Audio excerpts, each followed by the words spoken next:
तो जैसा कि लास्ट एपिसोड में हमने देखा था, जो जियान होता है वो उन गोल्डन फ्रूट को अपने ग्रैंडपा को देने के बाद अपने मन में सोचता है कि सच में मानना पड़ेगा, जो सिस्टर सिया है उसने मुझे जो टेक्निक दी है वो तो काफ़ी अच्छी है, क्योंकि इससे मैं काफ़ी कीमती हर्ब को भी काफ़ी कम टाइम में बना सकता हूँ। और इतना बोलकर अब जो जियान होता है वो वहाँ से जाने लगता है, और वो वहाँ से जाते हुए अपने ग्रैंडपा से बोलता है कि ग्रैंडपा, अब इन चारों फ्रूटों को अपने पास में रख सकते हो, और मैं अभी लिंगडांग पवेलियन के लिए लोगों को रिक्रूट करने के लिए जा रहा हूँ, क्योंकि हमें पावरफुल लोगों को अपने लिंगडांग पवेलियन के लिए रिक्रूट करना होगा। जो सुनकर जो ग्रैंडपा होते हैं वो भी खुश होते हुए जियान से बोलते हैं कि ठीक है, तुम यहाँ से जा सकते हो, और वैसे भी अब तो मुझे लगता है कि अगर साउथर्न मार्शल किंगडम के अंदर किसी को पता लग गया कि हम लोगों के पास में गोल्डन फ्रूट भी है, तो वे सभी लोग भी यहाँ पर ज्वाइन करने के लिए आ जाएंगे। जिसके बाद अब हमारा जो व्यू होता है वो लिंगडांग पवेलियन के बाहर आ जाता है, जहाँ पर कि हम देखते हैं कि लोगों की काफ़ी ज़्यादा भीड़ लगी होती है। और अब एक बंदा चिल्लाते हुए बोलता है कि मैं यहाँ पर साइन अप करने के लिए आया हूँ, और मैं पिछले बहुत ही लंबे टाइम से इंतज़ार कर रहा हूँ। जो सुनकर जो एक और बंदा होता है वो चिल्लाते हुए बोलता है कि ये तुम्हें यहाँ पर लाइन तोड़ने की कोई भी ज़रूरत नहीं है, चुपचाप लाइन में लगो, क्योंकि मैं पिछले यहाँ पर 2 वीक से इंतज़ार कर रहा हूँ, तो मैं तुम्हें इस तरह से लाइन तोड़कर अंदर जाने नहीं देने वाला। तभी उनमें से एक बंदा बोलता है कि मैं तो यहाँ पर गोल्डन फ्रूट को देखने के लिए आया हूँ, क्योंकि मैंने सुना है कि जो लिंगडांग पवेलियन है उनके पास में गोल्डन फ्रूट है। और अब उन लोगों की इस तरह की बातों को सुनकर जो ग्रैंडपा होते हैं वो जियान से बोलते हैं कि बच्चे, क्या तुम्हें इन लोगों को रिक्रूट करते हुए कोई भी परेशानी नहीं हो रही, क्योंकि ऐसा हो सकता है कि ये लोग हमें यहाँ से धोखा देकर भाग जाए। और ग्रैंडपा के इतना बोलते के साथ ही अब हम देखते हैं कि वहाँ पर किसी के चिल्लाने की आवाज़ आती है, जो कि चिल्लाते हुए बोलता है कि आखिर इतनी हिम्मत किसके अंदर आ गई। और अब हम उस पर्सन को देख पाते हैं जिसने कि ये बात बोली होती है, और अब वो वहाँ पर आने के बाद चिल्लाते हुए बोलता है कि जल्दी से बाहर आओ और अपने इस पवेलियन के नाम को बदलो, क्योंकि तुम इस नाम को डिजर्व नहीं करते हो। जो सुनकर अब जो जियान होता है उसे भी उस ओल्ड मैन के ऊपर थोड़ा गुस्सा आ जाता है, और वो गुस्से में चिल्लाते हुए बोलता है कि आखिर तुम ओल्ड मैन हो कौन, और तुम्हें हमारे पील पवेलियन के नाम से क्या प्रॉब्लम है।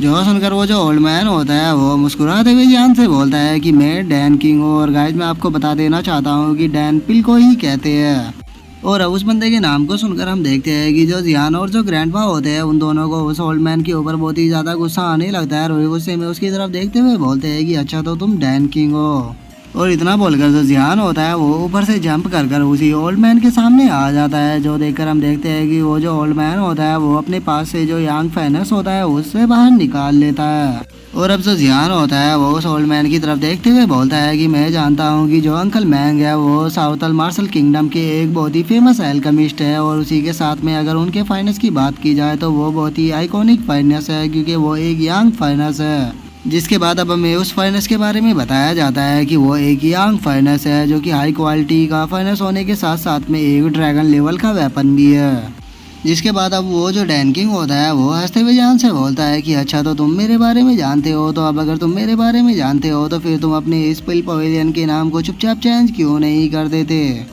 जो सुनकर अब जो शियाओ होती है वो बाहर आ जाती है, और वो बाहर आते हुए जियान से बोलती है कि ये तो बहुत ही लो लेवल का एल्केमिस्ट है, और मुझे यकीन नहीं होता कि ये खुद को यहाँ पर डैन किंग कह रहा है। अगर ये डैन किंग है तो सच में मैं तो हंस हंस कर ही पागल हो जाऊंगी। और अगर इस बंदे के एल्केमी को मैं तुमसे कंपेयर करूँ तो मैं यकीन के साथ कह सकती हूँ कि तुम इसे बहुत ही आसानी से हरा सकते हो। जो सुनकर जो जियान होता है वो शियाओ की तरफ देखते हुए उसे बोलता है कि सिस्टर शियाओ, क्या आपको इस बात के ऊपर पूरा यकीन है। जो सुनकर जो शियाओ होती है वो जियान से बोलती है कि हाँ, मुझे तुम्हारे ऊपर यकीन है कि तुम बहुत ही आसानी से इसे हरा सकते हो, और उसी के साथ में जो इसके साथ में यांग फाइनेंस है तुम्हें इसे भी इससे लेना होगा, क्योंकि इस फाइनेंस के अंदर यांग एनर्जी है जो कि तुम्हारे कल्टीवेशन में काफ़ी ज़्यादा काम आ सकती है। और वहीं उसके साथ ही अगर इसके लेवल की बात की जाए तो ये ड्रैगन लेवल का वेपन है। तो इसीलिए मैं तुम्हें यहाँ पर एडवाइस देना चाहूँगी, तुम्हें कुछ भी कर इसे ये फाइनेंस ले लेना चाहिए, क्योंकि ये तुम्हारे फ्यूचर में बहुत ज़्यादा काम आ सकता है। और इतना बोलकर जो शियाओ होती है वो वहाँ से गायब हो जाती है। और अब जो जियान होता है वो डैन किंग से बोलता है कि डैन किंग, अगर ऐसी बात है तो फिर क्यों ना हम दोनों यहाँ पर एक कंपटीशन करें। जो सुनकर अब जो डैन किंग होता है वो भी थोड़ा सीरियस हो जाता है, और वो सीरियस होते हुए जियान से बोलता है कि बच्चे, क्या तुम सच में यहाँ पर मेरे साथ में कंप्लीट करना चाहते हो। जो सुनकर अब जो जियान होता है वो अपने पास से एक गोल्डन फ्रूट को बाहर निकाल लेता है, और वो गोल्डन फ्रूट को बाहर निकालते हुए उससे बोलता है कि हाँ बिल्कुल, मैं आपके साथ में कंप्लीट करूँगा, और अगर मैं हार जाता हूँ तो मैं आपको ये गोल्डन फ्रूट भी दूंगा। और इतना बोलकर जो जियान होता है वो बड़ा ही मासूम सा फेस बना लेता है, और वो बड़ा ही मासूम सा फेस बनाते हुए बोलता है कि लेकिन अगर आप हार गए तो आप क्या करोगे। और अब जियान के ऐसे फेस को देखकर जो ग्रैंडपा होते हैं वो भी समझ जाते हैं कि जो जियान है वो यहाँ पर क्या चाहता है। और वहीं दूसरी तरफ अब जो जिहान होता है वो एक्टिंग करते हुए ग्रैंडपा से बोलता है कि ग्रैंडपा क्या आप सच में इस ओल्ड मैन के यहाँ पर फाइनेंस को लेना चाहते हो, लेकिन मुझे तो ये फाइनेंस इतना अच्छा नहीं लग रहा, लेकिन क्या सच में आप इस फाइनेंस को लेना चाहते हो? ग्रैंडपा मुझे नहीं लगता है कि ये चीज़ ठीक है, क्योंकि इस ओल्ड मैन के पास में केवल इसका एक फाइनेंस ही है, और अगर ये यहाँ पर इस फाइनेंस को हार गया तो फिर इसके पास में तो कुछ भी नहीं बचेगा। और अब जियान की इस तरह की बातों को सुनकर हम देखते हैं कि जो डैन किंग होता है वो भी जोर जोर से हंसने लगता है, और वो अपने यांग फाइनेंस को बाहर निकालते हुए बोलता है कि तुम लोगों को टेंशन लेने की ज़रूरत नहीं है, अगर तुम बैट पर मेरे यांग फाइनेंस को लगाना चाहते हो तो मैं भी इसे बैट पर लगाने के लिए तैयार हूँ।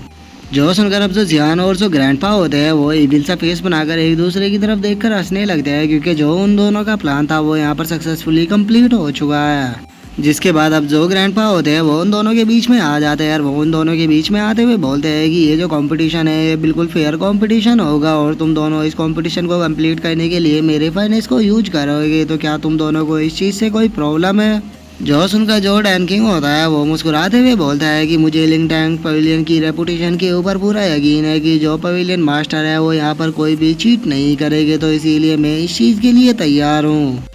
लेकिन तभी जो जिहान होता है वो ग्रैंडपा से बोलता है कि ग्रैंडपा आखिर आप अपने फाइनेंस को यहाँ पर यूज क्यों करा रहे हैं, हम दोनों यहाँ पर अपने अपने फाइनेंस को भी तो यूज कर सकते हैं। जो सुनकर जो ग्रैंडपा होते हैं वो अपने फाइनेंस को बाहर निकालने लगते हैं, और वो अपने फाइनेंस को निकालते हुए जिहान से बोलते हैं कि लिटिल ब्रैश तुम बहुत ही जल्दी इस चीज़ को जान जाओगे, और इतना बोलकर अपने ग्रैंडपा जो होते हैं वो फाइनेंस को हवा में उछाल देते हैं, जिस कारण हम देखते हैं कि वो जो फाइनेंस होता है वो काफ़ी बड़ा होने लगता है। और अब उस फाइनेंस के इस तरह से बढ़ते हुए साइज को देखकर जो डैन किंग और जो जिहान होता है वो दोनों अजीब सा फेस बनाकर उसकी तरफ ही देखने लगते हैं, और अब जो ग्रैंडपा होते हैं वो अपने फाइनेंस के साइज को बढ़ाकर उसे सीधे ज़मीन पर पटक देते हैं, और उसे ज़मीन पर रख देने के बाद अब जो ग्रैंडपा होते हैं वो उन दोनों से बोलते हैं कि ठीक है तुम दोनों अपनी ट्रू फायर QI को बाहर निकालो, और उसी के साथ में अपने डिवाइन सेंस को इस फाइनेंस के अंदर डालो। जो सुनकर जो जिहान होता है उसे कुछ भी समझ में नहीं आता, और वो ग्रैंडपा से बोलता है कि ग्रैंडपा क्या ये एल्केमी का कंपटीशन नहीं है, आखिर आप इस चीज़ को इतना कॉम्प्लिकेटेड क्यों बना रहे हो? हम साफ साफ यहाँ पर अपने फाइनेंस का यूज कर अपनी अपनी पिल को रिफाइन कर सकते हैं, जिससे कि ये कंपटीशन काफ़ी आसानी से यहाँ पर ख़त्म हो जाएगा।